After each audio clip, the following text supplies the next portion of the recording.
नमस्कार विद्यार्थी मित्रांनो, प्रवीण अकॅडमीत आपलं स्वागत। स्पर्धा परीक्षेच्या संदर्भात कोणताही प्रॉब्लेम येत असेल तर आम्हाला 7410009900 किंवा 8605523354 या नंबरवर कॉल करून तुमच्या शंका विचारू शकतात। आपल्याकडे स्पर्धा परीक्षेमध्ये एमपीसी असेल, यूपीसी असेल, बँकिंग असेल, क्लास 3 असतील, क्लास 4 असतील, अशा वेगवेगळ्या स्पर्धा परीक्षांचं ऑनलाईन ऑफलाईन मार्गदर्शन केलं जातं। त्याच पद्धतीने सरळ सेवा असतील, तलाठी, ग्रामसेवक, ठीक आहे, कुठलीही स्पर्धा परीक्षेचा प्रिपरेशन करण्यासाठी तुमचं नेहमीच काय असेल, स्वागत असेल। आज आपण बघत आहोत जगातील महत्त्वाच्या सामुद्रध्वनी। काय डिस्कस करायचे आहेत मित्रांनो? जगातील महत्त्वाच्या सामुद्रध्वनी डिस्कस करायचे आहेत। सामुद्रध्वनी म्हणजे काय? दोन जमिनींच्या मधला पाण्याचा जो नॅरो भाग असतो, जो निमुळता भाग असतो, त्याला काय म्हणतात?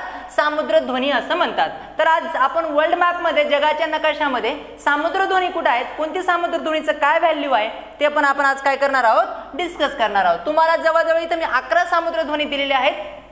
मलक्का असेल, पाल्क असेल, सुंडा, युक्टेन असेल, मेसिना असेल, बाब अल-मंदेब असेल, कुक असेल, हार्मुज, फ्लोरिडा, बोरिन आणि जिब्राल्टर, अशा किती एकूण सामुद्रध्वनी आहेत मित्रांनो? 11 सामुद्रध्वनी आहेत। या 11 सामुद्रध्वनींमध्ये कुठली सामुद्रध्वनी कुठे आहे, कुठली सामुद्रध्वनी कुठली आहे, कुठे आहे, हे समजणं यावेळेस आपल्याला काय आहे, महत्त्वाचं आहे। पहिली सामुद्रध्वनी दिसते तुम्हाला मित्रांनो, मलक्काची सामुद्रध्वनी। कोणती सामुद्रध्वनी दिसते? मलक्काची सामुद्रध्वनी दिसते, की अंदमान निकोबार आणि दक्षिण चीन सागरच्या मध्ये आहे। तुम्हाला माहित असेल की दक्षिण चीन सागर सध्या प्रॉब्लेम मध्ये आहे, बरोबर आहे। चीन आपला दावा ठोकतोय दक्षिण चीन सागरवर। बघा, इन केस भविष्यामध्ये तुम्हाला मी भारत सरकारला पण ही ट्रेजरी माहित आहे किंवा आपण सर्व भारतीयांना माहित आहे, जर इन केस उद्या भारत चायना युद्ध झालं तर आपण मलक्का स्ट्रेटवरती जर कॉन्सन्ट्रेशन ठेवलं तर चायना 3 दिवसात काय पत्करू शकतो? शरणागती पत्करू शकतो। चायनाचा 90% जे पेट्रोल क्रूड ऑइल चालतं ते कोणत्या स्ट्रेटमधनं, या कोणत्या सामुद्रध्वनीतनं चालतं मित्रांनो? मलक्का सामुद्रध्वनीतनं चालतं। आणि सध्या चायना आणि भारत, तुम्हाला माहित असेल की वाद चालू आहे, म्हणून परीक्षेच्या पॉइंट ऑफ ने ही मलक्का सामुद्रध्वनी आपल्यासाठी काय आहे, महत्त्वाची आहे। आता ही सामुद्रध्वनी जगाच्या नकाशामध्ये कुठे आहे बघण्याचा आपण काय करणार आहोत, प्रयत्न करणार आहोत। तुम्हाला दिसतोय ही आपली भारत माता, सर्वांना दिसतोय। हा खाली जर तुम्ही भारतापासून थोडंसं खाली जाणार तर काय दिसतोय? बे ऑफ बेंगॉल यानी बंगालचा उपसागर। बंगालच्या उपसागरापासून हा अंदमान समुद्र आहे। हा कोणता समुद्र आहे मित्रांनो? अंदमान समुद्र आहे। आणि अंदमान समुद्राच्या खाली तुम्हाला इकडे दिसतोय सिंगापूर देश दिसतोय। कोणता देश दिसतोय? सिंगापूर। आणि खाली हा देश दिसतोय मलेशिया। आणि सिंगापूर आणि मलेशियाच्या मध्ये जाणार तर तुम्हाला कोणती सामुद्रध्वनी दिसते? थोडीशी पुन्हा मोठी करतो, पुन्हा कोणती सामुद्रध्वनी दिसते मित्रांनो? मलक्काची सामुद्रध्वनी तुम्हाला काय होते, दिसते। इथं नकाशामध्ये दिसते तुम्हाला मलक्काची सामुद्रध्वनी। आणि पुन्हा आपण जगाचा नकाशा छोटा करण्याचा प्रयत्न करू। आता हे मलक्काच्या सामुद्रध्वनी हा आहे दक्षिण चीन सागर। हा काय मित्रांनो? दक्षिण चीन सागर। आणि हा काय आहे? हा आहे अंदमान समुद्र। हा काय आहे? अंदमानचा समुद्र। आणि तुम्हाला माहित असेल की जगामध्ये सर्वात जास्त क्रूड ऑइल यानी पेट्रोल, खनिज तेल कुठे उपलब्ध असतात? या एरियामध्ये उपलब्ध असतात। कोणत्या एरियामध्ये उपलब्ध असतात मित्रांनो? यमन असेल, ओमान असेल, इराक असेल, इराण असेल, ठीक आहे, सौदी असतील, या देशांमध्ये, यांना अरेबियन देश म्हणतात, बरोबर आहे। या अरेबियन देशांमधनं सर्वात जास्त खनिज तेलांचं काय होतं, उत्पादन केलं जातं। आणि मग 90% चायना आपल्या क्रूड ऑइलच्या जहाजा या पहिल्यांदा अरबी समुद्रातनं, त्याच्यानंतर श्रीलंकेला वळसा घालून बंगालच्या उपसागरातनं कुठे एंट्री केली जाते? अंदमान समुद्रामध्ये एंट्री केली जाते। आणि अंदमान समुद्रामध्ये एंट्री केल्यानंतर ती मलक्का स्ट्रेट यानी मलक्काच्या सामुद्रध्वनीतनं दक्षिण चीन सागर पासून हाँगकाँग पर्यंत, या दक्षिण चीन सागर पासून तुम्हाला चीन पर्यंत काय केली जाते, पोहोचवली जाते। म्हणजे इन केस भविष्यात उद्या भारत चायना युद्ध झालं आणि तुम्ही जर मलक्का स्ट्रेटवरती, कारण की दक्षिण चीन समुद्र या अंदमान समुद्र आपला आहे आणि याच्यावरती भारताचं पूर्णतः काय आहे, नियंत्रण आहे। इन केस भविष्यामध्ये मलक्का स्ट्रेट पॅक केली तर चायनाची कुठलीही पेट्रोलची जहाज कुठे जाऊ शकत नाही, चायनापर्यंत जाऊ शकत नाही। मग याला त्याने पर्याय म्हणून अनेक one belt one road policy आणलेली आहे, बरोबर आहे। चायना आणि पाकिस्तान इकॉनॉमिकल कॉरिडॉर सुरू केलाय, पण अजून तेवढं प्रॅक्टिकलरित्या ते झालेलं नाही। दुसरी सामुद्रध्वनी आपण डिस्कस करणार आहोत मित्रांनो, पाल्कची सामुद्रध्वनी। कोणती सामुद्रध्वनी? पाल्कची सामुद्रध्वनी। भारत आणि श्रीलंकेच्या मध्ये कोणती सामुद्रध्वनी आहे? पाल्कची सामुद्रध्वनी आहे। तुम्हाला दिसतोय भारत, हा भारत दिसतोय आणि खाली कोणता देश दिसतोय? श्रीलंका दिसतोय। आणि भारत आणि श्रीलंका जर तुम्ही मोठं केलं तर तुम्हाला मी काल परवा पण एका व्हिडिओमध्ये डिस्कस केलं होतं, रामेश्वरम, बरोबर आहे। आणि रामेश्वरम आणि श्रीलंका याच्या खऱ्या अर्थाने पाण्याचा एक छोटासा भाग गेलेला आहे, याला काय म्हणतात? पाल्कची सामुद्रध्वनी। सामुद्रध्वनीला इंग्लिशमध्ये स्ट्रेट म्हणतात। दिलंय तुम्हाला, नाव वाचता येत असेल, पुन्हा मोठं करतो, पाल्क स्टेअर। काय दिलेलं आहे? पाल्क स्टेअर म्हणजे पाल्कची सामुद्रध्वनी। या इथं नॅरो स्पेस आहे, त्याला काय म्हणतात पालकची सामुद्रधुनी. आणि मित्रांनो याच्यामध्येच प्रभू रामचंद्राने जो रामसेतू बांधला होता, कन्याकुमारीहून श्रीलंका बांधलेला नव्हता, तर रामेश्वरम पासून सुरुवात केली होती. कुठून केली होती? रामेश्वरम पासून सुरुवात केली होती. जगाच्या नकाशामध्ये बघा कन्याकुमारी खाली दिसते, रामेश्वरम थोडंसं वरती आहे. तर रामेश्वरम पासून हा एरिया जो आहे इथं रामसेतू बांधलेला होता. आणि आज मोठी पाण्याची जहाज इथून जात नाही. जमीन काय आहे? उथळ आहे. इथे जमीन काय आहे? उथळ आहे. इको सेन्सिटिव्ह एरिया आहे, जैवविविधतेने नटलेला प्रदेश आहे, बरोबर आहे. म्हणून इथं काय आहे? पालकची सामुद्रधुनी. आणि खाली तुम्ही बघाल तर मन्नारचा आखात आहे. मन्नारचा आखात मोतींसाठी काय मित्रांनो? प्रसिद्ध आहे. सो दोन सामुद्रधुनी बघितल्या, बरोबर आहे. एक मलक्का बघितली, एक काय बघितली? पालकची सामुद्रधुनी बघितली. ठीक आहे. तिसरी सामुद्रधुनीचा विचार करू आपण मित्रांनो, सुंडा सामुद्रधुनी. कोणती सामुद्रधुनी डिस्कस करणार आहोत मित्रांनो? सुंडाची सामुद्रधुनी. जावा सागर आणि हिंदी महासागर यांच्यामध्ये आहे. आता जावा सागर आणि हिंदी महासागर कुठे आहे ते बघा एकदा. जगाच्या नकाशामध्ये आपण शॉर्ट करण्याचा प्रयत्न करू. तुम्हाला माहित असेल हा हिंदी महासागर आहे आणि हा काय दिसतोय तुम्हाला? जकार्ता देश दिसतोय. कोणता देश दिसतोय? जकार्ता. तर मग यांच्यामध्ये तुम्ही जर इथं बघाल तर इथं आहे सुंडाची सामुद्रधुनी. इथं कोणती सामुद्रधुनी मित्रांनो? सुंडाची सामुद्रधुनी तुम्हाला पाहण्यास मिळेल. भारताच्या जवळच आहे, म्हणजे इंडोनेशिया असेल, फिलिपाईन्स या देशांना जाण्यासाठी हा एक पण रस्ता जागतिक स्तरावर उपलब्ध आहे. ठीक आहे. जगाच्या नकाशामध्ये सामुद्रधुनीची खूप जास्त व्हॅल्यू आहे. एक प्रसिद्ध इतिहासकार म्हणून गेलेले आहेत मित्रांनो, ज्याने समुद्रावर राज्य केलं त्याने जगावर राज्य केलं. ज्याने समुद्रावर राज्य केलं त्याने काय केलं? जगावर राज्य केलं. तुम्हाला माहित असेल की जगावर आधी सुरुवातीला जगावर राज्य करण्यापेक्षा व्यापारावर राज्य करायचे अरेबियन लोक. कोणते राज्य करायचे? कारण की त्यांचं समुद्रावर राज्य होतं. नंतर युरोपियननी समुद्रावर राज्य करायला सुरुवात केली आणि तुम्हाला माहित असेल अनेक युरोपियन देश जगाच्या कानाकोपऱ्यात काय झाले? पोहोचले. त्याच्यानंतर समुद्रावर राज्य करण्याचं काम खऱ्या अर्थाने समुद्रावर काम केलं जर्मनीने पाणबुड्या वगैरे आणल्या. ठीक आहे. तुम्ही जर सुरुवात बघाल तर आपल्याला सुरुवातीला असा भ्रम होता की समुद्र सपाट आहे. सुरुवातीला काय होतं? समुद्र सपाट आहे. 1940 पर्यंत हा भ्रम होता आपला. समुद्र काय आहे मित्रांनो? सपाट आहे. मात्र दुसऱ्या महायुद्धामध्ये जेव्हा जर्मनीच्या पाणबुड्या समुद्राच्या मध्ये गेल्या तेव्हा समुद्रामध्ये त्यांनी जेव्हा फोटो घेतले आणि तेव्हा विचार केला की समुद्रामध्ये खोल गर्ता पण आहेत, सपाट जमिनी आहेत, डोंगर आहेत, पर्वत आहेत. तर समुद्राचं त्याला आपण ओशनोग्राफी म्हणतो, बरोबर आहे. समुद्राची अंतररचना ही 1940 नंतर जगाला काय मिळालेली आहे? पाण्यास मिळालेली आहे. ठीक आहे. आणि त्याच्यानंतर अमेरिकेने समुद्रावर राज्य केलं आणि आज चायना काय करतोय? समुद्रावर राज्य करण्याचा प्रयत्न करत आहे. ठीक आहे. तर पुढची सामुद्रधुनी युक्टनची सामुद्रधुनी बघा मित्रांनो, मेक्सिकन खाडी आणि कॅरिबियन समुद्र. युक्टनची सामुद्रधुनी कुठे सापडेल तुम्हाला? मेक्सिकन खाडी आणि कॅरिबियन समुद्र. आता बघा पुन्हा आपण आता मेक्सिको आणि कॅरिबियन या दोन देशांच्या मध्ये जाणार आहोत. कॅरिबियन कंट्रीज आहेत. कॅरिबियन नावाचा देश नाहीये पण अनेक देशांचे समूह आहे, त्याला कॅरिबियन कंट्री म्हणतात, कॅरिबियन समूह म्हणतात किंवा आपल्या भाषेत त्याला वेस्ट इंडिज म्हणतो. त्याला काय म्हणतो? वेस्ट इंडिज म्हणतो. भारत आहे. भारतापासून आपण पुन्हा जाणार आहोत. जसं की तुम्ही भारतापासून तुम्ही गेलात तर इकडं आफ्रिका खंड दिसतोय. आफ्रिका खंडाचा हा एक छोटासा बेट पण दिसतोय तुम्हाला. कोणतं? मादागास्कर. सध्या काल परवा तुम्हाला माहित असेल एक जहाजाची गळती झाली आहे मादागास्करला.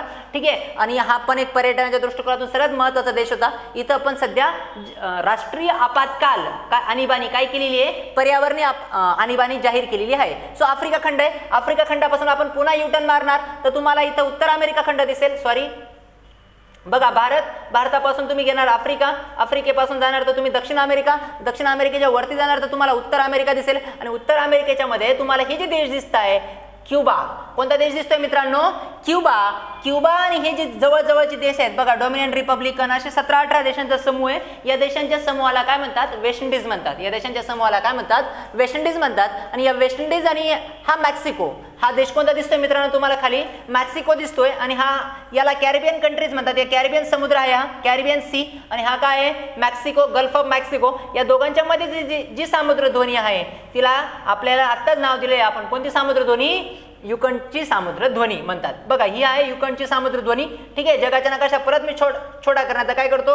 प्रयत्न करतो. तुम्हाला दिसतंय कॅरिबियन सी, कॅरिबियन समुद्र. ठीक आहे. आणि गल्फ ऑफ मेक्सिको आणि मेक्सिकोची खाडी. तर मेक्सिकोच्या खाडी आणि कॅरिबियन समुद्राच्या मध्ये तुम्हाला ही सामुद्रधुनी पाहण्यास मिळेल. कोणती सामुद्रधुनी मित्रांनो? युक्तनची सामुद्रधुनी. पुढची सामुद्रधुनी आहे मेसिनाची सामुद्रधुनी. कोणती सामुद्रधुनी? मेसिनाची सामुद्रधुनी. भूमध्य सागरात आहे. मेसिनाची सामुद्रधुनी कुठे मित्रांनो? भूमध्य सागरात आहे. आता भूमध्य सागर बघा कुठे? तुम्हाला माहित असेल भूमध्य सागर कुठे? भारताजवळ येऊ. पुन्हा आपण मूळ भारतावर येऊ. मूळ भारतापासून प्रत्येक समुद्र शोधण्याचा प्रयत्न करू. मूळ भारतावर आलो. मूळ भारतापासून जर तुम्ही इकडे आलात तर तुम्हाला आफ्रिका दिसेल आणि आफ्रिकेपासून जर तुम्ही वरती जाणार तर युरोप आणि खाली काय आहे? आफ्रिका. युरोप आणि आफ्रिका कोणत्या समुद्राने वेगळा केलाय? भूमध्य समुद्राने वेगळा केलाय आणि याला म्हणतात मेडिटेरियन सी. काय म्हणतात? Mediterranean sea. आणि या मेडिटेरियन सी मध्ये तुम्हाला कोणती सामुद्रधुनी पाहण्यास मिळेल? मेसिनाची सामुद्रधुनी पाहण्यास मिळेल. त्याच्यानंतर पुढची बघा बाब अल मंदेब ही सामुद्रधुनी. बघा लाल सागर आणि अदेनची खाडी याच्यामध्ये तुम्हाला नाव पाहण्यास मिळेल. बघा ही काही नावं जी आहेत ते त्या लोकल लँग्वेज मध्ये आहेत म्हणून तसं वाटतंय. बाब अल मदेन ची लाल सागर आणि अदेनची खाडी याच्यामध्ये तुम्हाला काय मिळेल? ही खाडी पाहण्यास मिळेल. आता बघा बाब अल मदेनची खाडी या ती सामुद्रधुनी तुम्हाला कुठं पाहण्यास मिळेल? पुन्हा आपल्या मूळ भारतावर येऊ. आपण भारतापासून आफ्रिकामध्ये जाणार आहोत. हा आपला मूळ भारत. हा मूळ भारत परत छोटा करतो. हा मूळ भारत दिसतोय तुम्हा सर्वांना. आता भारतापासून आपण आफ्रिकेला जाणार आहोत. तुम्हाला सोमालिया, इथिओपिया, येमन ही देश दिसत आहे आणि तुम्हाला येमन ही देश दिसल्यानंतर हा लाल समुद्र आणि हा गल्फ ऑफ अदेनचा समुद्र यांच्यामध्ये जी खाडी दिसते तुम्हाला पुन्हा नाव मोठं करून दाखवतो. बघा तुम्हाला दिसेल बाब अल मदेन स्ट्रेर. काय दिसते? बाब अल मदेन स्ट्रेर. आणि पॅरिन नावाचं आयलँड पण इथं तुम्हाला पाहण्यास मिळेल. बाब अल मदेन स्ट्रेर. व्हिडिओ झूम करा तुम्हाला पाहण्यास मिळेल बाब अल मदम स्ट्रेर. बघा म्हणजे फॉर एक्झाम्पल ही कुठं आहे? कुठं आहे? हा जो समुद्र आहे याला गल्फ ऑफ अदेन म्हणतात. या अदेनचा समुद्र खाडी म्हणतात आणि हा आहे लाल समुद्र. हा काय मित्रांनो? लाल समुद्र. आणि या दोन समुद्रांचा जोडणारा जो पाण्याचा नॅरो भाग आहे त्याला काय म्हणतात? Gulf of Aden. कोणत्या दोन देशांच्या मध्ये आहे? इथिओपिया आणि येमन. कोणत्या दोन देशांच्या मध्ये आहे? इथिओपिया आणि येमन. तुम्हाला माहित असेल की सुरुवातीला आपण 1000 वेळा डिस्कशन करून झालेलं आहे.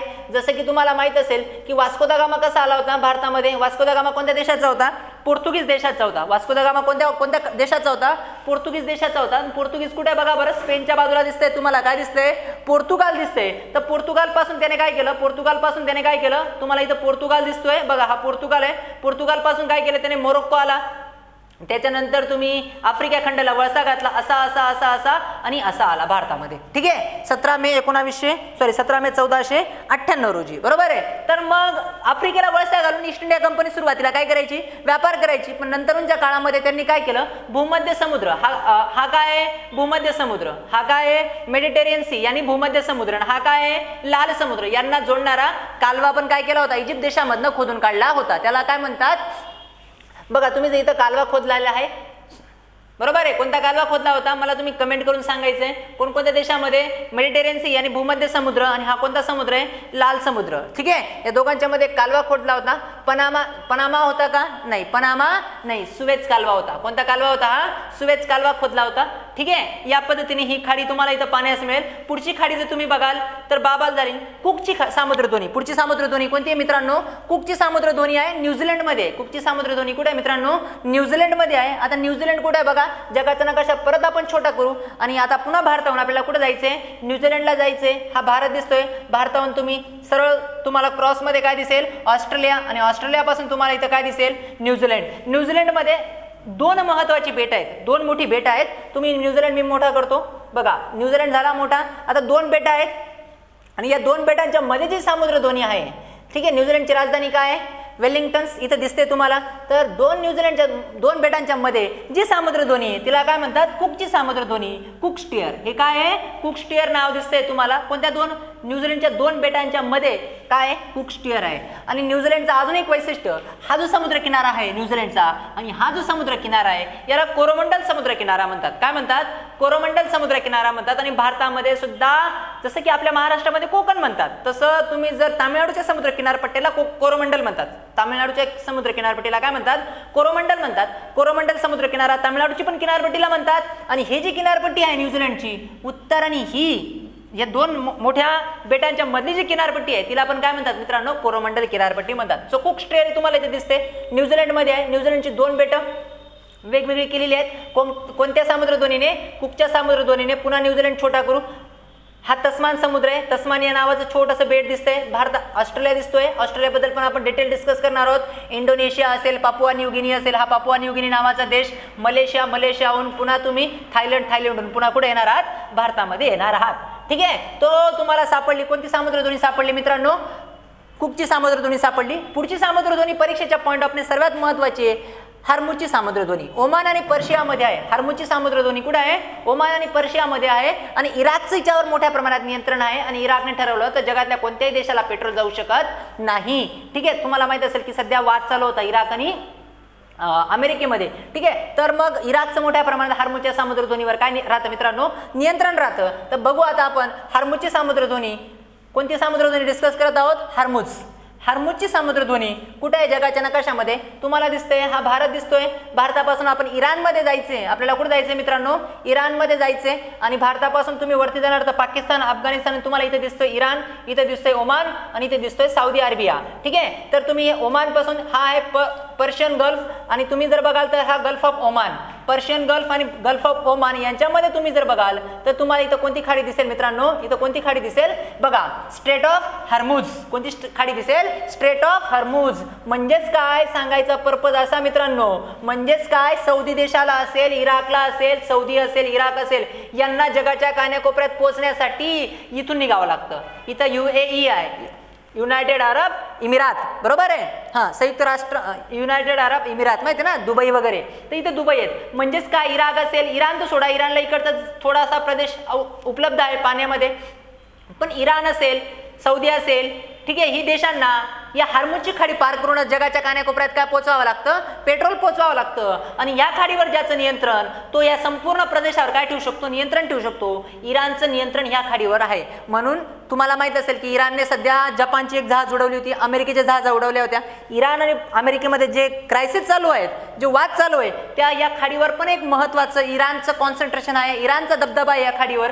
म्हणून इतर अनेक देश डायरेक्टरित्या कोणाबरोबर युद्ध करत नाहीत मित्रांनो, इराण बरोबर युद्ध करत नाहीये. त्याच्या माहिती, जर या खाडीमधनं रस्ता बंद झाला तर आपले पेट्रोलचे ज्या रोजच्या हजारो टनच्या जहाजा निघतात त्या इथून पार होऊ शकत नाहीत. इथून काय होऊ शकत नाही मित्रांनो, पार होऊ शकत नाही. तर ही आहे हार्मुजची खाडी. ठीक आहे, पुढची फ्लोरिडाचा सामुद्रधुनी, फ्लोरिडाची सामुद्रधुनी. फ्लोरिडा नावाचं एक राज्य आहे अमेरिकेमध्ये. ठीक आहे, तर पुन्हा अमेरिका खंडामध्ये जाऊ आपण, पुन्हा आपला भारत छोटा करू. आता भारत छोटा करा, बघा भारत, इथं भारतापासून आपल्याला अमेरिका जायचंय. आता भारतापासून अमेरिका जाण्यासाठी काय करावं लागेल, पहिले आपल्याला आफ्रिका क्रॉस करावं लागेल. आफ्रिका क्रॉस केल्यानंतर तुम्ही वरती युरोप, आणि युरोपच्या समोरून तुम्हाला दिसेल इथं कोणता देश दिसेल, अमेरिका, कॅनडा, अमेरिका, मेक्सिको. उत्तर अमेरिका खंडात 3 महत्वाचे देश आहेत, कॅनडा, अमेरिका आणि मेक्सिको. आणि इथं देश कोणता दिसतोय, वेस्ट इंडिज. वेस्ट इंडिज नावाचा देश नाहीये, पण अनेक छोटी छोटी देश आहेत. तर वेस्ट इंडिजचा तुम्ही बघाल तर मी हा वेस्ट इंडिज आणि छोटा करतो. इथं कोणता देश आहे, क्युबा. वेस्ट इंडिज समूहामध्ये एक देश आहे, कोणता, क्युबा. आणि तुम्हाला माहित असेल क्युबा साम्यवादी देश होता, तर क्युबाबद्दल आपण नंतर डिस्कस करू. क्युबाचं आणि अमेरिकेचं कधीही जमलं नाही, 36 आकडा होता. आणि अमेरिकेचं एक राज्य दिसतंय तुम्हाला, कोणतं, फ्लोरिडा. कोणतं राज्य दिसतंय, फ्लोरिडा. आणि या फ्लोरिडा राज्यावरतीच जगामध्ये सर्वात जास्त, अमेरिका थंड प्रदेश आहे, तर लोक, अमेरिकेचे अनेक लोक या फ्लोरिडाच्या समुद्र किनारपट्टीवर येतात आणि कपडे काढून सनबाथ घेतात. ठीक आहे, ही कल्चर इथं सुरुवात झालं. ठीक आहे, आणि आज जगाच्या कानाकोपऱ्यात पोहोचलं, समुद्र किनाऱ्यावर कपडे काढून सनबाथ घेणं, बरोबर आहे. हां, तर ती आज फॅशन होऊन गेली, पण ते त्याच्या मागचं काय मित्रांनो, सायंटिफिक रिझन आहे. डी जीवनसत्व मिळतं, कारण की त्या देशांमध्ये काय नसतं, कोवळं ऊन, म्हणजे ऊन नसतं, कोवळ्या उन्हात डी जीवनसत्व मिळतं. म्हणून हे लोक काय करतात, क्रिकेट बघण्यासाठी आले किंवा भारतामध्ये इतर देशांमध्ये फिरण्यासाठी आले तर समुद्र किनाऱ्यावर काय करतात, कपडे काढून बसतात. भारतीय लोकांना ते सध्या पॉसिबिलिटी नाही असो. तर इथं फ्लोरिडा नावाचं देश आहे, राज्य आहे अमेरिकेमधलं, युनायटेड स्टेट ऑफ अमेरिका, त्याचं फ्लोरिडा नावाचं राज्य. आणि हा क्युबा नावाचा देश.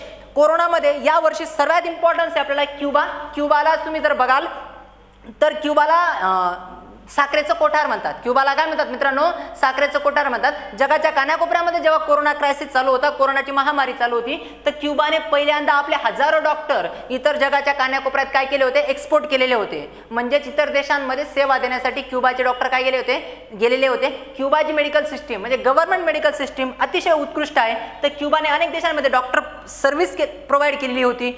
ठीक आहे, तर त्याच्यामुळं क्युबा कोरोना क्रायसिसमध्ये चर्चेत होता. तर परीक्षेच्या पॉईंट ऑफ व्ह्यू आपल्याला क्युबा सुद्धा काय मित्रांनो महत्त्वाचा आहे. वेस्ट इंडिज समूहाच्या देशांमध्ये क्युबा पण पाण्यास मिळेल. तर क्युबा आणि फ्लोरिडाच्या मध्ये तुम्हाला जी खाडी दिसते, तिला जो खाडी दिसते त्याला काय म्हणतात, फ्लोरिडाची खाडी. कोणती खाडी दिसते मित्रांनो, फ्लोरिडाची खाडी पाहण्यास मिळेल. पुन्हा आपण जगाचा नकाशा छोटा करू. आता हा क्युबापासून फ्लोरिडा नावाचं राज्य. पुन्हा आपण फ्लोरिडापासून कुठे येणार आहोत, भारतात येणार आहोत. पुन्हा आफ्रिका क्रॉस केला, मादागास्कर क्रॉस केला, पुन्हा आपल्या मूळ भारतावर आपण आलेलो आहोत. आता पुन्हा आपण बोरिंगची सामुद्रधुनी, पुढची कोणती सामुद्रधुनी बघायची मित्रांनो, बोरिंगची सामुद्रधुनी आशिया आणि अमेरिका खंड वेगवेगळा करतो. कोणती सामुद्रधुनी, बेरिंगची सामुद्रधुनी वेगवेगळा करतो. आता बेरिंगची सामुद्रधुनी आशिया आणि अमेरिका खंड कसा वेगळा करतो आणि यावर्षी परीक्षेच्या पॉईंट ऑफ ने काय इम्पॉर्टन्स आहे ते पण आपण डिस्कस करणार आहोत. आपला भारत आहे, भारतापासून पुन्हा आपल्याला अमेरिका खंडामध्ये जायचंय. हा भारतापासून भारतापासून आपल्याला अमेरिका खंडामध्ये जायचंय. Wait few minutes. हा ठीक आहे, मी जगाचा नकाशा छोटा करण्याचा प्रयत्न करतो. का महत्वाचं आहे यावर्षी बेरिंग सी, तुम्हाला माहित असेल की बेरिंग सी यावर्षी का महत्वाचं आहे.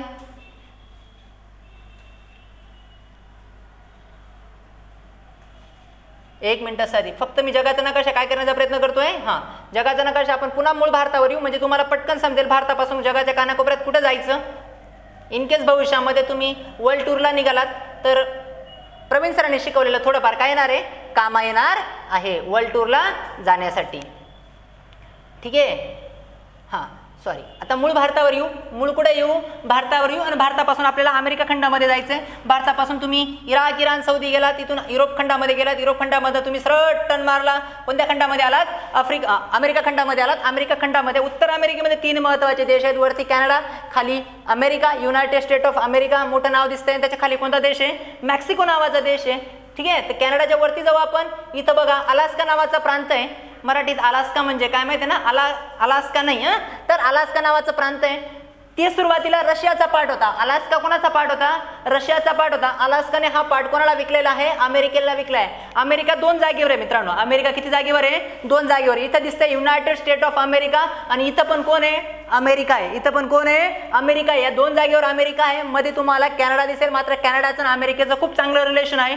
त्याच्यामुळं जगातली सर्वात पीसफुल बाउंड्री मानली जाते. पीसफुल म्हणजे शांततेची बाउंड्री मानली जाते. दोघं एकाच धर्माचे, एकाच संस्कृतीचे लोक आहेत, त्यांच्यामुळे चांगले संबंध आहेत दोघांमध्ये. पण अलास्का सुरुवातीला कोणाचा पार्ट होता, रशियाचा पार्ट होता. रशियाने तो कोणाला विकलाय, अमेरिकेला विकलाय. आणि यावर्षी अमेरिका, तुम्हाला माहित असेल की जगाच्या नकाशामध्ये मी पुन्हा दाखवतो, यावर्षी अमेरिका ग्रीनलँड घेण्याच्या मार्गावर होता. अमेरिका काय घेण्याच्या मार्गावर होता, तुम्हाला माहित असेल की फेसबुकवर किंवा तुम्ही अनेक सोशल मीडियावरती ग्रीनलँडवरती ट्रम्प टावर उभं करताना आपण पाहिलेलं होतं. तर अमेरिकेचे राष्ट्राध्यक्ष ट्रम्प यांनी ग्रीनलँड विकत घेण्याची काय केली होती, मागणी केली होती. मात्र ग्रीनलँडने दिली नाही. ग्रीनलँड डेन्मार्कचा अधिकार आहे. ठीक आहे, तर मग पुन्हा आपण अलास्कावर येऊ. आणि अलास्कामध्ये आणि रशियाच्या सायबेरिया प्रांतामध्ये, हा अमेरिकेचा अलास्का प्रांत आहे आणि हा रशियाचा सायबेरिया प्रांत आहे. दोघांच्या मध्ये जो कोणता स्ट्रेट आहे बघा, बेरिंग सी, बेरिंगची सामुद्र दोन्ही. काय दिसते मित्रांनो, बेरिंगची सामुद्र दोन्ही दिसते. कोणाकोणामध्ये, अलास्का आणि सायबेरिया प्रांतामध्ये.